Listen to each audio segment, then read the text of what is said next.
Welcome to the online video resources for head and neck by numbers.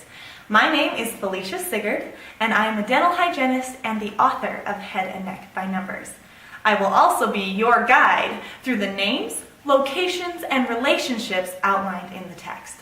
So let's start with how we use the text. It is very important that you do not write the names on the pictures. The whole point is that you're going to write the number that associates with the other page. So then you can flip it around with that coil binding and just look at the image and quiz yourself.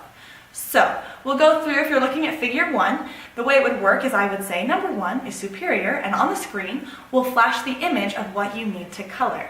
Now, these videos were made to be short, so I'm not going to just stand here while you color, so feel free to pause me, color, and then start again. Now, we have to get something straight. I am not giving you the grade for this class. So if you find that there's a discrepancy between my book and what your teacher tells you, go with your teacher, okay? But other than that, I think that your teacher and I are both helping you to be a better student and learn anatomy in fun and interesting and hopefully helpful ways. Number 26 is the anterior superior alveolar nerve block. In anatomy, it's really easy to divide things into systems: skeletal system, muscular system, vascular, nervous, etc. But that starts to fail you when you get to local anesthesia.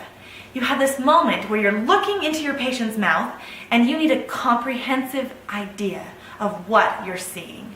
And it's pretty hard to do if you've got the pterygoid plexus from figure 14 and the maxillary bone from figure 2 and the parotid gland from figure 24. So I took these images to combine it all together so you can see how they each interact and so you can be a better clinician. So let's start with number 1, and that's the gingiva. Number 2 is the maxillary bone.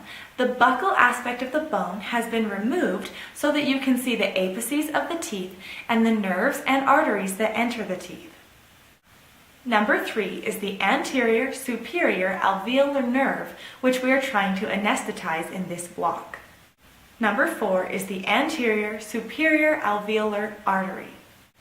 The anterior superior alveolar nerve, also known as the ASA, has 2 common innervations.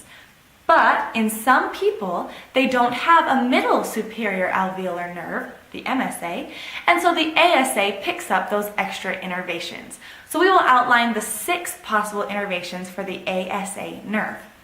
The pulp of the maxillary anterior teeth, including the central incisors, laterals, and canines. The pulps of the maxillary premolars, assuming that the MSA nerve is not present. The pulp of the mesiobuccal root of the first maxillary molar, assuming the MSA isn't present. The buccal gingiva of the maxillary anterior teeth. The buccal gingiva of the maxillary premolars, assuming the MSA isn't present. The buccal gingiva of the mesiobuccal root of the first maxillary molar, assuming the MSA nerve isn't present.